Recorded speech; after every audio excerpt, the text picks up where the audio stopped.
Pemirsa, sebanyak 10 dari 18 partai nasional yang ikut pemilihan umum legislatif 2024 gagal menempatkan wakil di Dewan Perwakilan Rakyat karena tidak memenuhi ambang batas parlemen.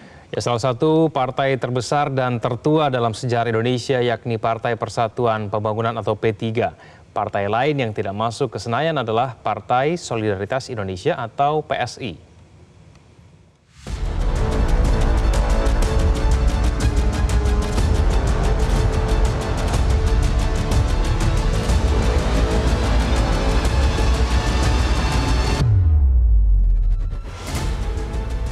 Dari 9 partai politik yang saat ini ada di DPR, hanya Partai Persatuan Pembangunan yang gagal mempertahankan posisinya berada di DPR. Sebab dari hasil pengumuman KPU, total suara yang diraih P3 pada pemilu 2024 mencapai 5.878.777 suara atau setara 3,87% suara nasional. Partai politik yang sudah berusia lebih dari setengah abad ini belum memenuhi syarat angka 4% sebagai ambang batas lolos ke parlemen. Ketua DPP P3 Ahmad Baidowi mengaku terkejut dengan hasil tersebut. Baidowi menyebut pihaknya akan mengajukan gugatan ke Mahkamah Konstitusi. Nah, kalau kemudian nanti ternyata tidak mencapai 4%, berarti ada sesuatu yang harus kita persoalkan gitu.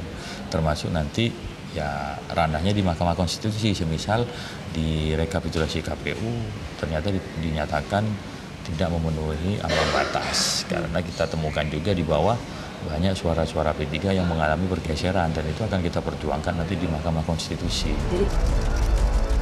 Nasib sama juga dialami oleh Partai Solidaritas Indonesia atau PSI.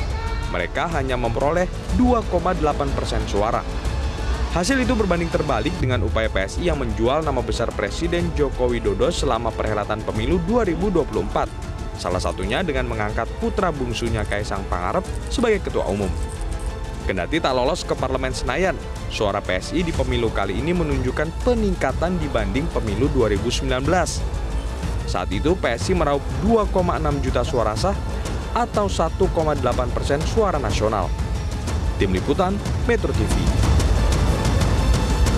Jelajahi cara baru mendapatkan informasi. Download Metro TV Extend sekarang.